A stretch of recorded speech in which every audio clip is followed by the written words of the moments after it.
Welcome back to Outdoors with Larry Ray, brought to you proudly by Tennessee Wildlife Resource Agency, Barton Power Sports, Sportsman's Warehouse, and Best Care Home Services. Good Saturday morning and welcome back to Outdoors with Larry Ray, where we thank you, the listener, for the last 17 years of outdoor radio excellence on Outdoors with Larry Ray. And here he is, the host with the most, Larry Ray. You know, it's hard to be humble when you got Jon Gordon in the room. You know, I mean, I'm always pumping you up, Larry. You are adding a spark to this as we close out this show. Bring energy to this. I don't mean we're closing out the show. I mean, but 17 years is a long time. John remembers listening when he was back in his teen years, back in those days. Hey, we got a guy on the phone with us right now. This is the big event this weekend for us here in the Memphis area. Of course, there's a lot of things going on at Avery. You can always bop down there on Cumberland Avenue, and we'll talk to John before we go off. But right now, this is the day 2 of the 20th annual Mid-South Hunting and Fishing Extravaganza, which is not only hard to say, but more than impossible to spell, you know. So, but we got one of my main guys. He comes over here, and I was almost heartbroken that he might not be here this year. And a lot of folks will be saying, well, where's the toad?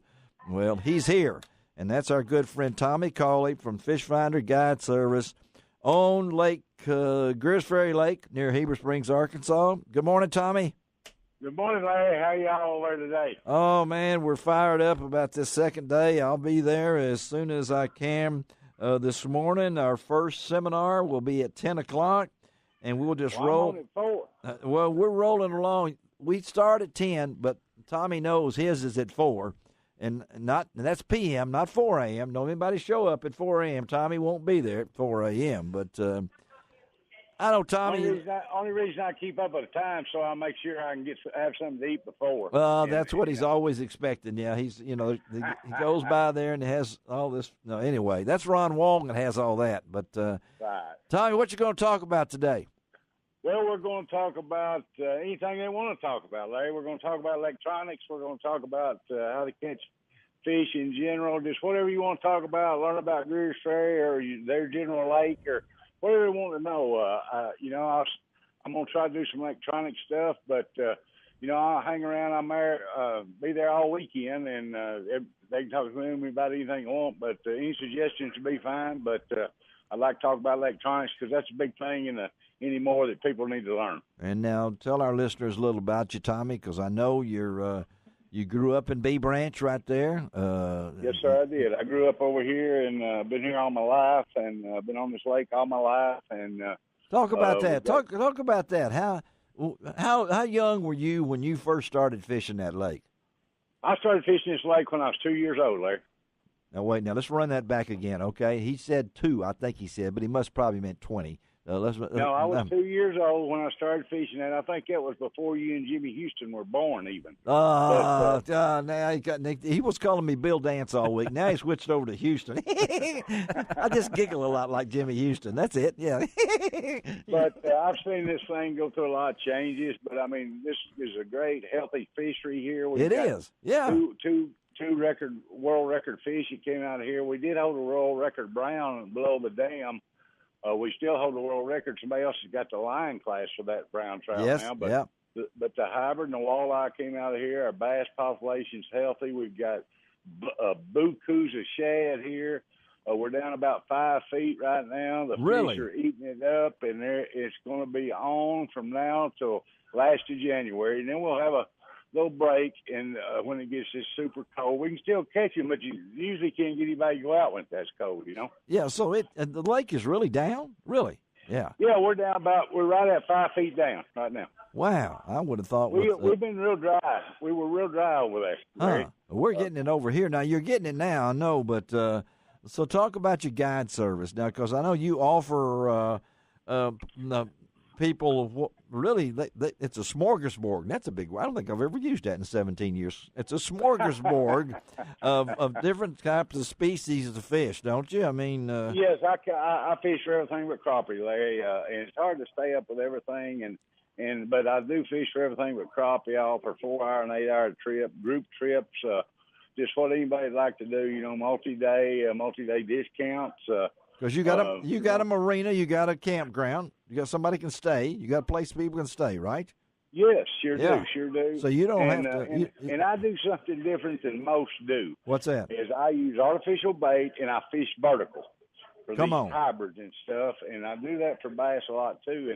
And that teaches people about how to use these electronics and what they're seeing down there and what they're going to be able to catch down there and what to look for down there. So, see, folks, you need to be at the Agri Center today, particularly at 4 o'clock, to hear Tommy's talk, because I know that's one of our favorite seminar speakers that we have. But you were telling me, now, August is tough fishing, a lot of people think. Can you still catch fish? Oh, yeah, we can catch them. Sure can, Larry. It's not any problem. As long as they're moving some water or we got some wind, I can catch them. Okay. I know your Doberman pincher's in the background there. We can hear it. I mean, that yeah, he's yelping a little bit. Sure is. That makes it action, so we know that you have somebody with you. You were telling me that there for a period the stripers were hot. Now, so what's going on now? Hybrids they're still hot. It's on. As long as they're moving some water, I can catch them. If you can stay with me in this heat, we can catch them. And it's nothing. It's getting better every day. Every day right now, we're going to have an early fall. Yep. And it's getting better every day. And right now, matter of fact, we've got fish busting quite a bit. Really? Okay. So yeah, they're busting the top of the water. So I can show you several different things and why they bust. And why they make a circle and come back to where they started. I can show you all that. Okay, yeah. And so how do people get in touch with you? Well, you can call me at 501-940-1318. Again, 501-940-1318, or they can go to arfishfinder.net, and check out my website. And all my contact info's there, of course. And they need to call us. And come to the show. It's going to be beautiful early fall over here, and come to the show and check us out. And we sure appreciate Mark for putting this on so we can educate some people about this stuff. Well, we're going to let you take care of whatever's going on there with you, buddy, but I'll see you at the show later today, okay? Okay, that sounds good. Y'all have a good rest of the morning, Larry. Right. I'll see you after a while. Thank you, Tommy. All right. They had a mad dog in the background there. I don't know. It sounded like some children having a lot of fun. Children having a lot of fun in there. That's okay. But he'll be out there this afternoon at 4 p.m. But, again, the first seminar is at 10 a.m. today at the Agri Center. It opens up out there. It's going to be from 9 to 7 will be the seminar. Will be the show hours. Then on Sunday it is from 10 to 5. All sorts of things going on. So what's happening over at Avery now? All right, just getting ready for the seasons. Our bow shop over there at the outlet store is rolling. Our Rich Roberts has done a great job. He's our bow tech, and he's working 90 to nothing to get everybody's bows ready. Get Rich on sometime. We should. Rich is great. He's a former Air Force guy. Was a aircraft mechanic in the Air Force, and we need to get Rich on sometime. Yeah, he just loves to tinker with that Velvet Hunter. Definitely before maybe. For September when you're back. I hope you're coming back. I'm coming back. Yeah, because he's part of the. I got to announce the introductions. An introduction team and everything, But let's get Rich.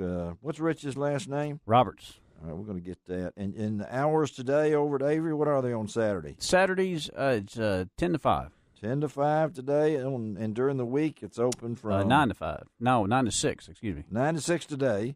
Okay, correct. And then during the week it's what? 9 to 6. What about today? Saturday? 10 to 5 on Saturday. Now you're getting me confused. Man, golly. Just show up over there about noontime, and John will be over. Somebody will be there. John will be over cooking. No, you won't be over there. No, I'm not over there at the store most of the time. But you did bring up one thing, and we'll mention before you get out of here about the early seasons, folks. Don't forget that early that Canada goose season. Right, September 1 for that, and doves. Yeah. Does that include golf courses? It should. That's where you could really harvest geese would be the golf courses. Golly, I'm so don't even just to get in it. On golf courses, you don't have to just get the grass out of your shoe, but there's I tell you, other things. The city parks the same way. I mean, and those geese are smart. You know, they know that if they don't leave those areas, they never get harmed. So they never get harmed, right? Unless they get hit by a car or something like that. And eventually, sometimes they've tried to transport geese and take them other places, and they fly right back to the same place. They do, don't they? It's impossible because they're here year round, right? So where do they show up from? Well, these geese, these are all descendants of migrants from, 40, 50, 60 years ago that just quit going back. They just started just decided they could stay here and breed here and not have to fly and, back to Canada. So that's where they came from. But sometimes they were brought in, I think. Well, most of these geese around here, I think, have just stayed. They go to golf courses. Yeah, it's a great habitat for them. I mean, they've got a place to feed. They've got ponds to rest on, roost on. So golf courses and parks with lakes, I mean, are perfect areas for Canada geese. Well, I don't know, but I know Ron's had trouble out at his house with. Yes, he has. Yeah, he's had a whole lot of trouble. Let me tell you about next week's show. We're going to have, of course, Frank Barton will be in third Saturday. Ron will give us a recap of the FLW Cup on Lake Ouachita. We're really looking forward to have Lena Michelet on. She is one of the world's top professional competitive shooters, and we've been trying to get Lena on the show for a long time. I wish John could hear her. And then Tim Mossberg is going to be in. He has nothing to do with a shotgun, but has everything to do with a product called Fish Monkey. That's intriguing, the Fish Monkey. That is very intriguing, and I'm not going to tell you what it is, but it is cool, and I got a pair. Well, I've already told you a little bit about it. I got a pair in the mail this week, and I will have them with me next week, Shelby. Get ready. Fish Monkey will be in the room next week, and who knows, you may have to start selling them at Avery, too. It could be. Once you see them. So, anyway, thank you, Shelby McCall. Thank you, Jon Gordon. Thank you, all of you faithful listeners over these 17 years to sticking with us through thick and thin. I was a lot thinner then than I am now. I'm mostly thick now and everything, but we'll see you next week. This is Larry Ray reminding you to do each and every week. It doesn't cost an extra cent to be a good sport, and God bless the USA.